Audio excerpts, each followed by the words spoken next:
Because you know how they say marriage is built on trust.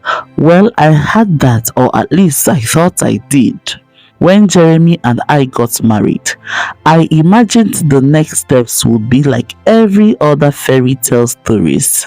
A house full of beautiful children, growing old together in our luxurious house. Rather beautiful stories.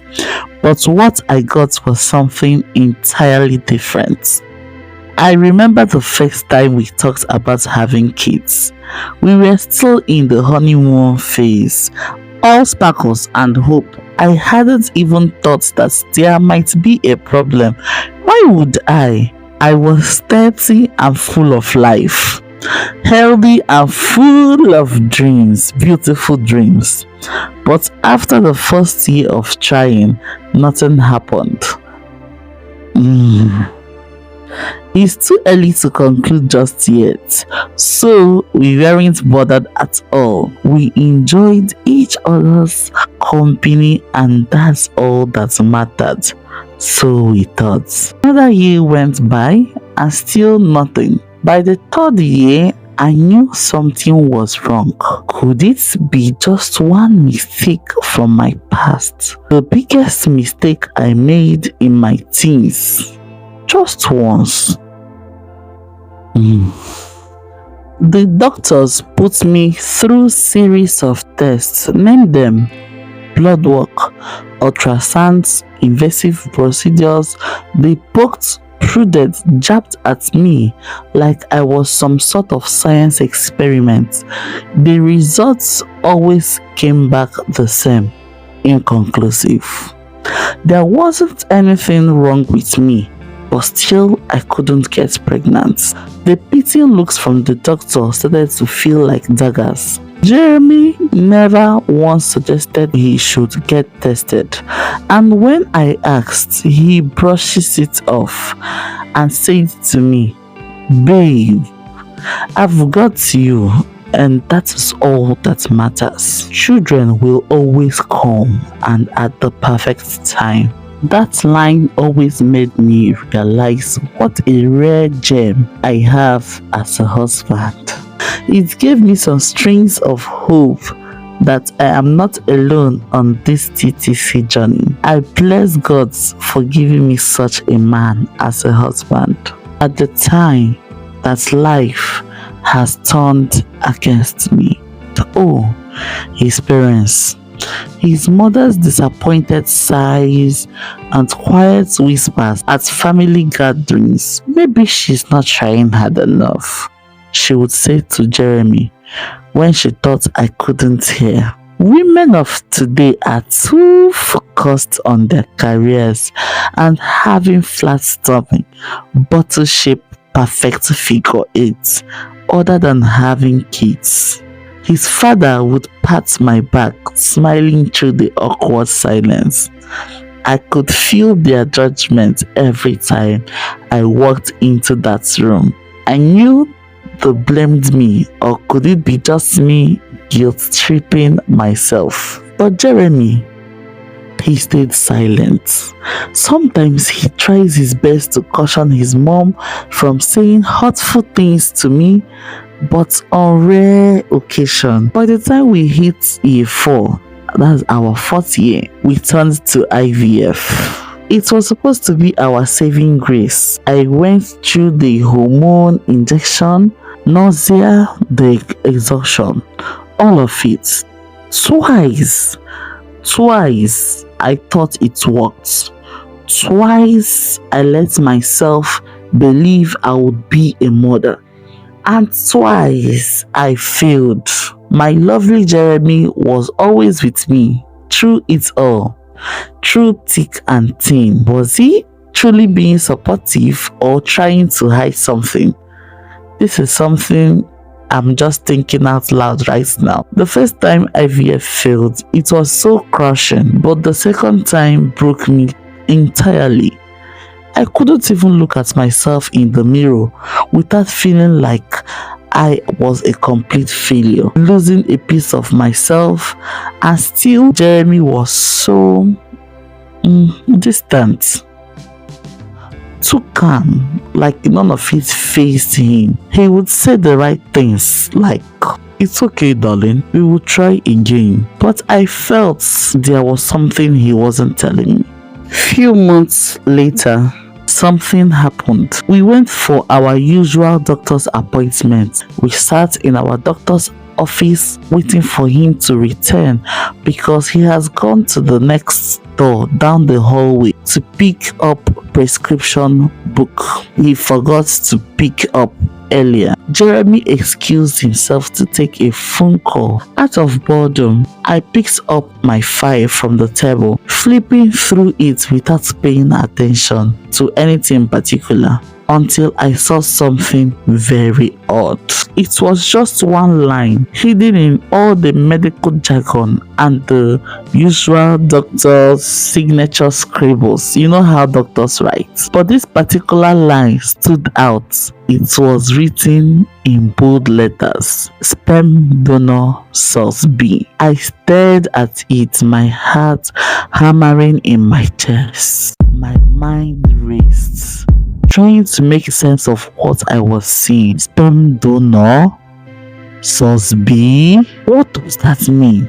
I stood up, the file clutched in my hands, and stormed out of the office to find Dr. Collins. When I found him in the hallway, I didn't give him a chance to speak. "What is this, doctor?" I shoved the paper in his face. My voice was shaking, my entire body trembling. "Doctor, who is Sus B?" He paled immediately, his eyes darting around nervously. I thought, Jeremy should have informed you by now." "Informed what? How? I don't get, doctor. Tell me what?" I demanded. Dr. Collins took a deep breath, and in that moment I knew. I knew it was bad. He said, "Your husband, yes, your husband Jeremy, he has low sperm counts, an underlying illness. Though we've been managing it, Mrs. We've been managing it, yes. We've been using all the good medications he needs. We've been using donor for the IVF procedures, not actually his sperm." The words hit me like a sledgehammer. Low sperm count, underlying illness, a donor. My knees almost gave out from under me. The ground felt like it had shifted, like everything I thought I knew about my life was crumbling. Jeremy lied. He had let me believe for years that having kids was not all that mattered. He let me carry the weight, the guilt, the shame, and all this time, it was him. But it wasn't just that. No, it wasn't just that. The parts that burned, the parts that turned my shock into simmering rage, was realizing who the donor was. It was Jeremy's best friend. His ever-present friend Leo, the one I detest so much with the last breath of life in me, because he would never stop making nasty gestures at me when Jeremy wasn't looking. I totally felt used. When he walked in, he had no idea what was coming. He threw the file at him, watching it land on the floor. "Explain this," I said, my voice shaking with fury. He froze, his face going pale. Babe, calm down. Babe, I can. Don't call me that," I snapped, my eyes brimming with tears. "You've been lying to me, Jeremy? Yes. You let me think this was my fault. You let your mother tear me apart. You watched me suffer through those treatments, and the whole time you knew it was you. How could you?" Jeremy sat into a chair, running his head through his hair. "I didn't know how to tell you. I thought if we could, if we could just get pregnant, all this wouldn't matter. That you would be happy once we had the baby.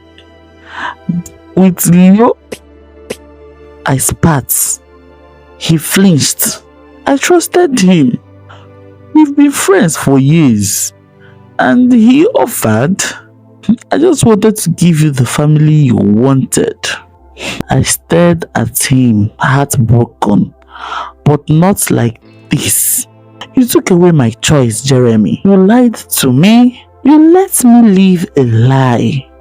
Silence hung between us, thick and suffocating, and in that silence, I realized something. This wasn't just a betrayal. This was the end of us. The trust was gone, shattered beyond repair. We had built our marriage on lie, and now it was crumbling between us. I turned to leave, my voice barely a whisper. I said to Jeremy, I don't know who you are. Looking back now, I have realized I should have asked the right questions. Even questions I was afraid of asking. Even questions I was afraid of hearing the answers. I trusted sheepishly. I would have probed more. I assumed we were in this together, but I never made sure that we truly were. If I could do anything differently, I would have advocated for myself more fiercely.